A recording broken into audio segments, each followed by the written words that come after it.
Em 14 de março de 1975, o Banco Espírito Santo é nacionalizado pelo governo, cumprindo uma exigência dos trabalhadores da banca.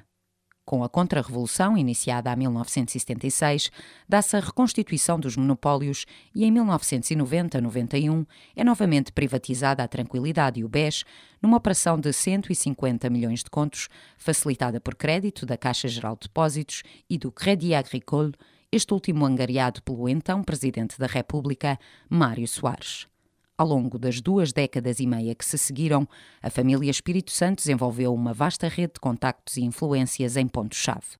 Ângelo Correia, presidente da Fomento Invest e líder da Luso Oil.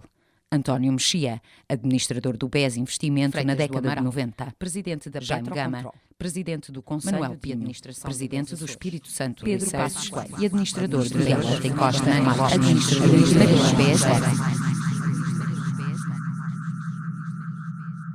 Juro, por minha honra, defender, cumprir e fazer cumprir a Constituição da República Portuguesa. Numa clara violação do princípio constitucional que incumbe ao Estado o combate ao aparecimento de grupos monopolistas, os governos do PS, PSD e CDS contribuíram ativamente para o fortalecimento do Grupo Espírito Santo, que se alastrou aos mais variados setores de atividade, tornando-se num monstro capaz de arrastar com ele toda a economia. O GES, que na altura do colapso continha já mais de 400 empresas e participações em muitas outras, dividia-se em 2 constelações. Uma financeira, onde estava o Banco Espírito Santo e os depósitos, e uma não financeira, onde estavam as empresas ligadas às áreas da saúde, seguros, construção, indústria, consultoria, etc. Tal como o PCP sempre alertou, e Marx e Lenin previram, o capital financeiro tende a predar o capital produtivo, impondo custos de crédito que ultrapassam a sua capacidade de pagamento até que o absorva na totalidade.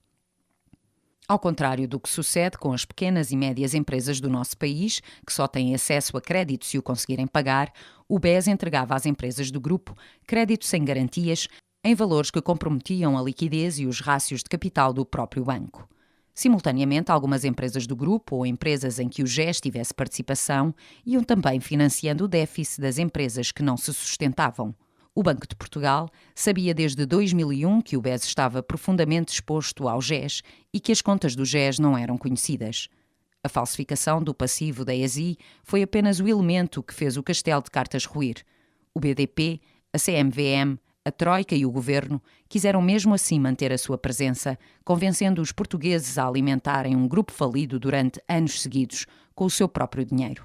Tudo isto enquanto vendiam a ilusão de que era o povo que vivia acima das suas possibilidades, quando entre 2007 e 2014 o endividamento das empresas cresceu 19%, o do setor financeiro 38% e o das famílias diminuiu 2%. Com este argumento, as troicas nacional e estrangeira salvaram os bancos com o dinheiro dos cortes nos salários dos portugueses, aos quais se acresceram os 3,9 mil milhões que a falência do BES implicou. Todos eles saídos dos cofres do Estado. Um valor que, ironicamente, encontra paralelo nos 4 mil milhões de euros em lucros que o BES distribuiu em dividendos nos últimos 20 anos de atividade. Como se vê, a iniciativa privada só serviu nas horas boas, porque quando foi preciso, seja na privatização nos anos 90, seja na falência, foi o investimento público o suporte fundamental do BES. No relatório de 29 de abril, são apontados os dedos a Ricardo Salgado e à camarilha do BES e do GES, mas são ilibados todos os seus cúmplices.